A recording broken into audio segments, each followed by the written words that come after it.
Hey guys, you read that title right. I am actually doing an ARC review today. This ARC review is actually on time. I'm kind of floored by this, but I am hoping that is the beginning of a good trend upwards where I actually get back to reading. If any of you follow me on the story graph or whatever, you know that I genuinely have not been reading. I talked about it a little bit in the last reading roundtable that we posted, but a lot has been happening. And so I am really happy today for a couple of reasons. One being that I actually got this book review done and I'm going to be able to tell you about this arc. And secondly, this was a really great book to kind of try to restart this process with, because it is a romance novel that takes the plot of a romance novel, like the normal beats that we get, and really uses it in super interesting ways, and I can't wait to tell you about it. So the book that I'm telling you about today is Total Dreamboat by Caitlin Doyle. This is the story of hope, Felix, and a cruise ship until it isn't. So basically this book starts off in a really interesting place, which is you start off at the thing that you would think would be the 80% of the way through breakup. You don't know what has happened to Felix and Hope, but in the first opening scene, you get a sense of a couple of things. First, Hope and Felix were recently on a cruise together. They fell into lust slash blooming feelings, and something happened and they're now having a fight. However, their attempts to individually deal with the after effects of that argument, the fight, the breakup, whatever it was, has led them both to miss their cruise ship. They were at port, they were off on an island, and they all lost track of time, and the ship has left without them. And so now, even though they're in the middle of this fight, they have to work together to figure out how to get home, because Felix does not have any of his ID, and Hope does not have her phone. Felix has his phone, Hope has her ID and credit card, so they have to work together, and yes, there will eventually be only one bed. So after this opening, it goes back in time and it takes you to the beginning of the cruise, where we learn more about who Hope and Felix are as individual people. And boy, oh boy, they could fill that cruise ship with their emotional baggage. So Hope has come onto the ship with her best friend, who is a minor celebrity influencer. She has a shtick on the interwebs where she is pretending to catch or try to catch a rich husband for herself, and so it's a bit of a comedy slash dating influencing type of thing, and that is how they've gotten on this cruise. It is a luxury cruise, and she's doing it for a brand deal, an influencer style brand deal. Hope is still in the throes of recovering from a really, really terrible breakup. She thought that she had met the perfect person. They had fell head over heels in love really fast, and then the second it got real, they had moved in together, the guy said nope, and he left her. And so she was reeling from something that was really deep, felt really meaningful, and exactly what she wanted her life to be. She wanted to be a writer, he was a book editor, etc., etc. And she's pretty messed up about it all. So she's kind of taking a break from her life for this reset on this luxury cruise. Another thing important I almost forgot happening in Hope's life is that her parents, who have this legendary love story, are currently in the process of getting a divorce and selling her childhood home, and so she's also processing that trauma. Felix has been brought onto this cruise ship against his will. He is a professional chef slash pub owner from the UK, so that's right, he does have an accent, whereas Hope is American.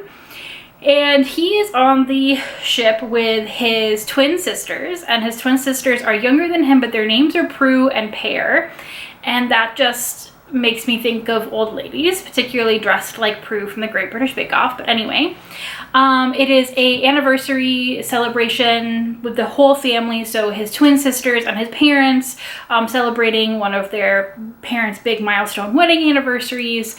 And Felix did not want to be there. He would rather be anywhere else.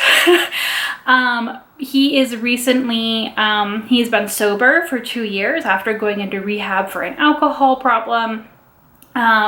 And is still like trying to kind of, you know, make up basically to his parents. Like, he feels like he's been a really big disappointment for a really long time. But also his routines and his comfortability are a really big part of what he feels is responsible for his continued sobriety. And so like being away from his businesses, that makes him anxious, and like, you know, a cruise is not really his thing. And so he is, you know, worried that copious amounts of alcohol on a cruise ship, obviously, worried about that kind of being a problem for him. Felix and Hope actually see each other like when they go into their rooms for the first time, and they're both like, wow, that other person is really attractive. But they get to talking basically the first night of the buffet. Hope is trying to get into some crab, and she ends up flinging crab meat into Felix's hair, and they're both like, yeah, I like you. You're very attractive. And while I'm not normally like a lust at first sight person, it kind of works because you get the sense that for both of them, they're both trying to like kind of not be a different person on this cruise ship, but like lighten up, loosen up, like allow themselves to have a little bit of fun in like a safe space, in the sense that this is just a cruise hookup. There's no possibility for catching feelings. And anyway, so what's really interesting about this book is that, and I like was watching the percentage bar as I was reading this ebook, because I wanted to know exactly how much of this would be this cruise ship, like cutesy falling in love bit, knowing what we know since the book started with their fight. And I was like, are we gonna have to wait till like 80% of the way into this book for this to happen? That's gonna be super weird. No. The really, really adorable, cutesy, falling head over their heels in lust for each other and a little bit of love takes up about 35% of the book. And that is when kind of this fracture happens that, again, you would normally expect this to kind of happen much later in the book. And then they are left to kind of work together, stranded on this island, because neither of them have the travel documents that they need, and obviously they are in an international space, so it takes is a lot. I really, really loved this as a setup for this book.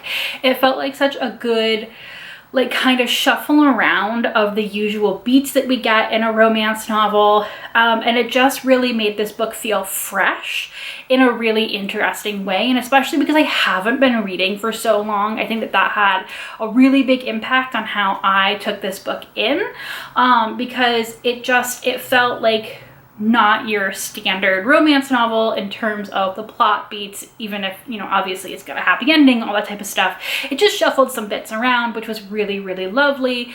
I don't want to spoil the ending, but it also did this lovely thing at the end where, you know, the book really recognizes that Felix and Hope have to work on themselves in some very specific ways. And so, you know, again, mixing up a little bit of the normal thing that we might see at the end of a romance novel, really kind of taking some space, even if it's kind of rushed, to let the characters breathe on their own. Super interesting. I really loved that. This is certainly not the perfect book. Like, I was not really clear exactly on, you know, Hope and Felix's relationship. I wasn't like feeling the chemistry all the way there necessarily, but it was really cutesy and silly and adorable, and so I just kind of ran with it. So again, that part of the book is not like the most deeply written romance novel I've ever read, but like I said, I was willing to forgive it because I was like, this plot is at least like mixing up what you would generally expect. And also the side characters were really funny. So like Felix's family is wonderful. Hope's best friend is really like wonderful and has like a side romance plot going on.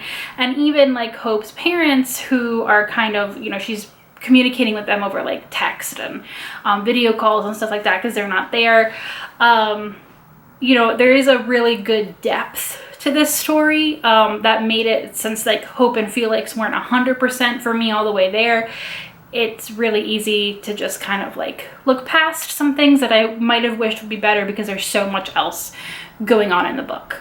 So at the end of the day, is this a 5-star read for me? No, but it is a solid 4, and I enjoyed it. I had a lot of fun. It was very silly. It was cutesy. There's definitely that element of like armchair travel because this is definitely a luxury cruise while they're, you know, on it. And I'm like, oh yes, I would love to do this.